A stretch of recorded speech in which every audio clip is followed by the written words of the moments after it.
비트코인 왕자입니다. 자, 비트코인이 시그널이 발생했는데 어떤 시그널이 발생했고, 그 다음에 앞으로 좀 그림을 어떻게 보고 있는지 다시 한번 보겠습니다. 자, 현재 이제 비트는 돌파 이후에 조정을 받고 있어요. 돌파 이후 조정. 자, 지지선까지 내려왔죠. 여기에서 첫 번째 구간을 좀 봐야 되는데, 첫 번째 가격이 하락이 됐을 때 비트코인이 단순하게 반등이 나올 수 있는 자리는 여기까지였습니다. 여기까지 기술적 반등이 나올 수 있었거든요. 이 공간. 자, 지금도 마찬가지. 떨어지고 나서 기술적 반등이 이 정도까지 나올 수 있습니다. 지금 1.3% 올라가고 있잖아요. 1.3% 올라가고 있고 나머지 1.3% 정도 공간이 더 있어서 비트가 앞전 라인처럼 저항까지 갈 수 있는 거는 총 2.6%밖에 되지 않습니다. 앞으로 한 번 더 올라갈 수 있다는 거죠. 그럼 여기가 마찬가지로 뚫리면 상단 시도가 다시 될 거고, 뚫리지 않았을 때는 다시 밑으로 내려올 가능성이 높습니다. 자, 그러면은 여기가 뚫리기 전까지는 계속 10만 달러까지는 열어 두셔야 됩니다. 무조건 열어놔야 될 것 같고, 만약에 비트코인 입장에서 봤을 때 지금처럼 하락이 되지 않고 계속 이 구간을 지켜준다고 가정했을 때 누가 수혜를 보냐면, 길게 횡보가 나오거나 아니면 이렇게 반등 나오면서 지켜주고 또 깨질 듯 하면서 지켜주고 반등 나오고 이렇게 반복돼 버리면 이더하고 알트가 수혜를 받습니다. 자, 오늘 올라가는 시장으로 봤을 때 비트코인이 가장 약해요. 오늘 가장 센 거는 이더리움. 이더리움 오늘 반등 좋죠. 6%까지 올라가고 있고, 그 다음에 알트코인들이에요. 근데 전체적으로 다 가긴 하는데 비트가 약하단 말이에요. 그래서 비트가 현재 반등에 대한 이런 어떤 이유를 좀 대자면 방어적인 부분밖에 되지 않습니다. 방어해주면서 알트나 이더를 좀 올려줄 수 있는 이런 기능을 좀 해주는 거고, 이탈이 된다고 했을 때는 단기적으로 전체 조정에 들어갈 수 있습니다. 자, 이 부분이 이제 좀 중요하겠죠. 그래서 비트는 현재 그어진 이 값을 보게 됐을 때 이 구간이 망가지지만 않으면 지금 잘 가고 있는 이더리움이나 알트코인도 특별하게 고민할 필요는 없어 보입니다. 그래서 여기 라인을 반드시 지켜주는 조건 하에 코인들 반등이 나와줘야 됩니다. 그러니까 비트가 많이 안 가도 알트코인들은 많이 갈 거예요. 대신에 비트가 기준값만 지켜주면 나머지 코인들은 알아서 갈 겁니다. 대신에 기준값을 지켜주지 못하고 붕괴가 되었을 때는 전체 조정으로 잠깐 이어질 수 있기 때문에 주의가 필요해요. 자, 비트코인 240분 봉상 놓고 봤을 때 오랜만에 상승 시그널이 포착이 됐습니다. 그럼 지금부터는 단기적인 반등이 나올 수 있다는 구간으로 봐야 되기 때문에 앞전에 밀렸었던 저항까지 다시 한번 올라갈 수 있습니다. 1.3% 올라가고 있는데 1.3% 남았다 그랬잖아요. 이 공간까지 메꿔줄 가능성이 높기 때문에 단순하게 1.3을 메꾸기 위해서 올라가는 거하고 돌파되는 거하고 뭐가 나올지 이번에 한번 따져볼 수 있을 것 같아요. 만약에 상단 돌파가 나온다 그러면은 다시 앞전 라인까지 상승 시도가 나올 수 있기 때문에 관심 있게 봐야 되고, 여기를 뚫지 못하거나 여기에 있을 때는 매매할 수가 없습니다. 만약에 지금처럼 뭐 단기적인 시그널을 보고 나서 진입한다 그러면 먹을 폭은 있어요. 대신 얘가 시그널이 발생했을 때는 비트코인을 사면 안 되겠죠? 비트의 상승 시그널이 나타났다는 거는 알트가 조금 더 세게 갈 수 있기 때문에 알트 매수 포인트로 보시는 게 좋습니다. 자, 이렇게 이제 접근해야지 얘를 사면 먹을 폭이 없어요. 만약에 가지고 있는 투자금이나 선물 쪽에 가서 배수를 사용한다면 뭐 조금 먹을 폭은 나오겠지만, 그게 아니라고 했을 때는 현물 쪽에 가서 알트코인 공략하는 게 현실적으로는 가장 좋아 보입니다. 그래서 이러한 부분이 좀 나타나고 있습니다. 그래서 지금 비트코인하고 이더리움하고 따져서 보게 되면은 이렇게 이제 상승에 대한 갭 차이가 많이 나타나고 있어요. 6.4% 올라가고 있기 때문에 비트코인에 비해서 한 5배, 6배 이상 압도적으로 이더리움이 우위를 차지하고 있습니다. 분봉상에서 보더라도 현 위치가 나쁘지 않거든요. 그래서 이제 단기 돌파가 나타난 상태에서 추가 상승을 열어놓고 있는 구간으로 봐야 될 것 같습니다.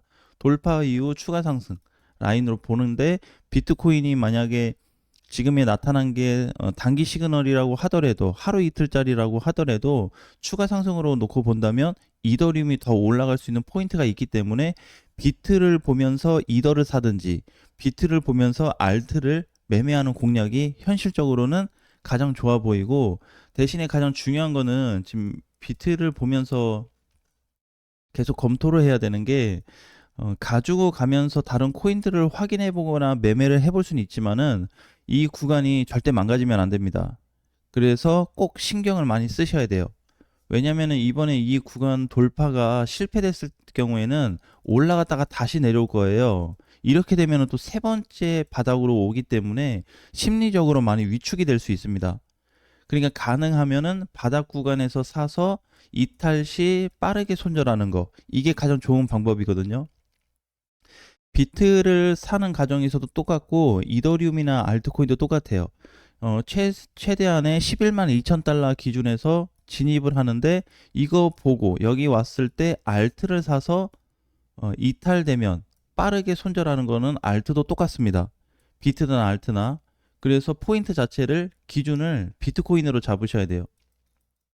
이 기준값을 현재 설정해서 갖지 않거나 보지 않는다 그러면 조금 힘들 수 있습니다.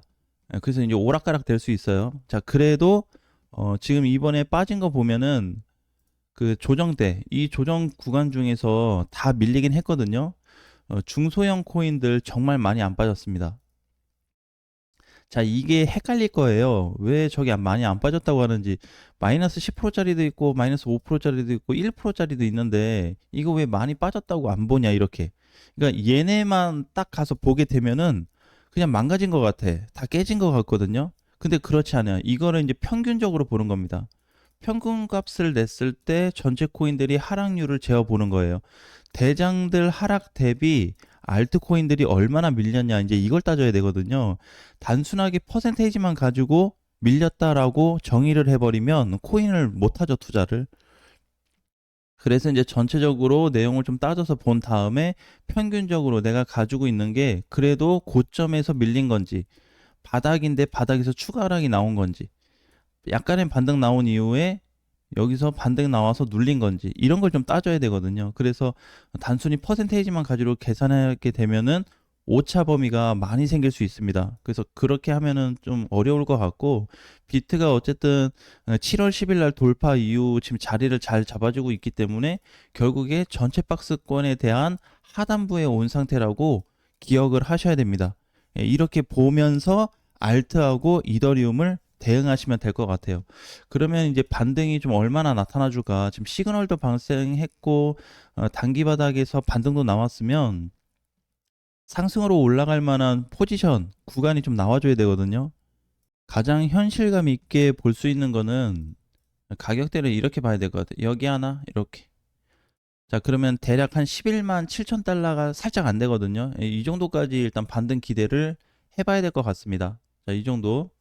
그러니까 맥시멈으로 올라올 수 있다고 한다면 여기까지. 왜냐면 지금 수급이 없어요.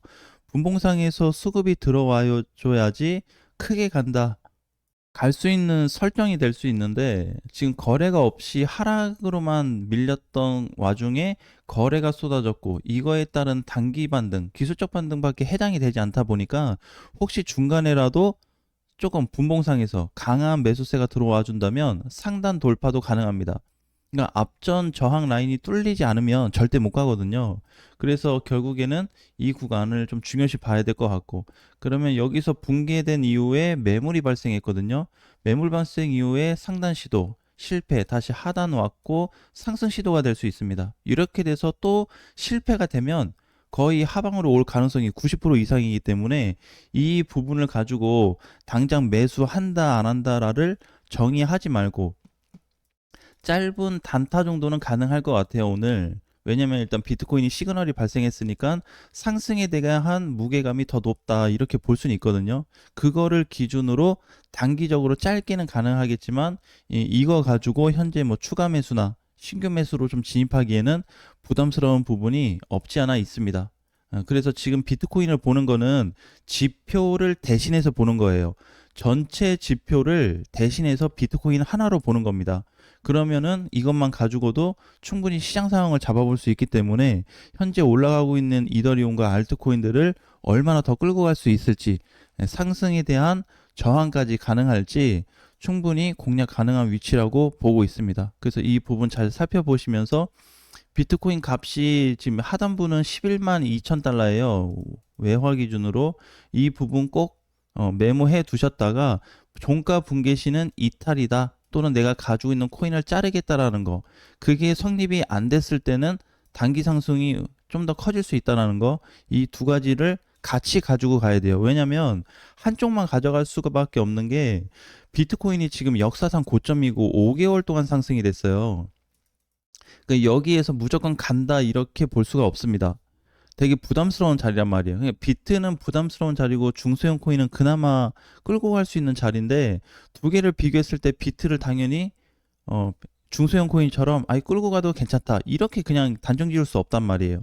그렇기 때문에 현재 위치에서는 비트를 두 가지로 가져가면서 중소형 코인들을 조절할 수 있는 포인트가 나타날 거다, 팩트가 생길 거라는 거 꼭 확인을 하셨으면 좋겠습니다.